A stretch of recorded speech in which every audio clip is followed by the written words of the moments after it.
Halo teman-teman, kali ini saya mau membagikan informasi seputar tentang sakit tiroid ya, karena kemarin ada yang bertanya kepada saya apa ada hubungannya antara tiroid dengan batuk-batuk, gejala batuk-batuk kayak gitu.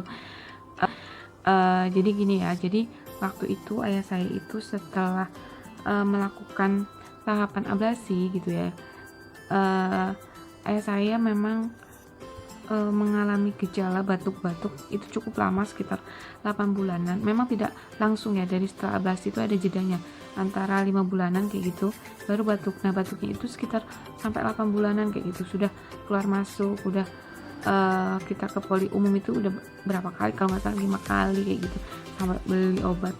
Apalah sedengarnya orang yang dikasih tahu orang, oh kalau batuk ini batuk angin, ini batuk apa namanya, batuk alergi gitu. Jadi ini obatnya nih. Nah kita ikuti dan ternyata itu nggak ada efeknya gitu, masih tetap batuk gitu. Apalagi kalau malam hari itu ya. Jadi dia keringat dingin, batuknya itu nggak berhenti. Jadi otomatis mengganggu, sangat mengganggu waktu tidurnya di malam hari itu ya. Jadi waktu itu kalau nggak salah itu zamannya Pak Sutopo yang meninggal akibat terkena kanker paru-paru. Nah kita juga panik ya, karena aduh takut seperti itu, karena ciri-cirinya itu batuknya lama, takut kayak kayak Pak Sutopo kayak gitu. Jadi waktu itu kami memutuskan, sudah 8 bulan itu kan nggak sembuh-sembuh ya, kami memutuskan untuk ke spesialis paru gitu. Di spesialis paru itu ternyata kata dokternya itu kami mengambil spesialis paru itu di rumah sakit umum Banjarnegara, RSUD Banjarnegara ya, dekat rumah kami.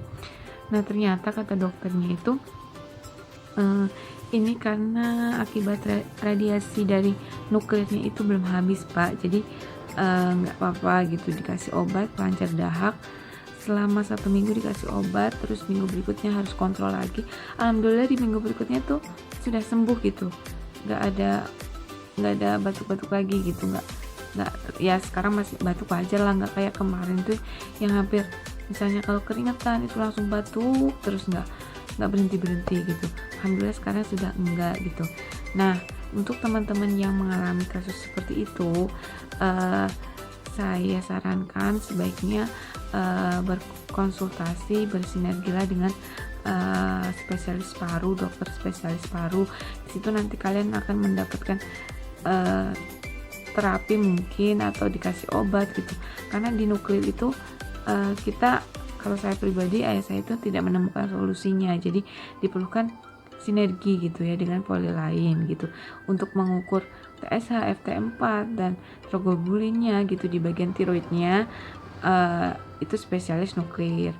Nah untuk kasusnya juga, kalau ayah saya itu dia itu nggak keluar suaranya, jadi suaranya itu apa ya, nggak stabil gitu, kadang ada kadang enggak, kadang ada kadang enggak kayak gitu terus. Nah ayah saya juga itu bersinergi dengan spesialis THT.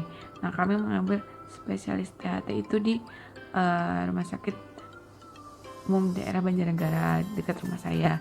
Nah jadi selama tiap bulan ini ayah saya juga rutin untuk terapi, untuk konsultasi setiap bulannya itu ke Sarjito di polinuklir. Dan setiap bulannya itu karena di paru-paru kita sudah alhamdulillah sudah sehat, jadi tidak perlu lagi. Dan sampai sekarang itu masih di THT untuk terapi suaranya, biar suaranya itu bisa stabil gitu, di terapi di THT dan dikasih obat juga gitu. Alhamdulillah sekarang suaranya sudah mulai mendekati stabil gitu, nggak kayak sebelum berobat di THT gitu ya. Jadi suaranya hilang, bahkan sampai pun teriak nggak akan muncul lagi gitu. Kalau sekarang enggak, alhamdulillah sudah mendekati stabil gitu. Jadi buat teman-teman yang mengalami permasalahan itu, saya sarankan untuk bersinergi dengan poli yang lain supaya kita lebih cepat menemukan solusinya ya. Meskipun konsultasinya ke beberapa poli, yang jelas membutuhkan waktu yang lama, tetapi ketika kita di situ kita dapat menemukan ketenangan gitu, jawaban, langkah yang tepat gitu, sehingga saya sarankan supaya bersinergi gitu dengan poli yang lain sehingga masalahnya bisa cepat teratasi gitu ya. Jadi buat teman-teman harus tetap semangat ya, walaupun saya tahu itu tuh membutuhkan waktu yang lama, membutuhkan semangat gitu. Jadi nggak ada yang tidak mungkin dengan kita mau berdoa dan berusaha gitu ya. Lebih baik kita mencegah dibandingkan mencegah, itu lebih baik dibandingkan nanti ketika kita tuh tahu-tahu karena kita malas melakukan rangkaian pengobatan, akhirnya nanti kita menyesal di kemudian hari. Itu saja teman-teman, semoga bermanfaat untuk teman-teman semua. Yang sakit semoga cepat sembuh gitu, yang sehat semoga diberi kelancaran rezekinya gitu ya. Saya mohon doanya untuk saya mendoakan saya beserta dengan keluarga supaya sehat selalu dan diberi kesembuhan atas semua sakitnya, atas semua yang dirasa gitu ya, misalnya yang mengganggu gitu. Semoga lebih sehat lagi lah ke depannya gitu, buat saya sekeluarga, buat teman-teman juga saya kembalikan, saya doakan semoga teman-teman selalu sehat dan semoga teman-teman dimurahkan rezekinya gitu, selalu dalam lindungan yang maha kuasa. Amin ya rabbal alamin. Oh ya, kalau kalian suka dengan video ini tolong like dan subscribe ya, dan kalau boleh di share ke teman-teman yang membutuhkan. Terima kasih ya.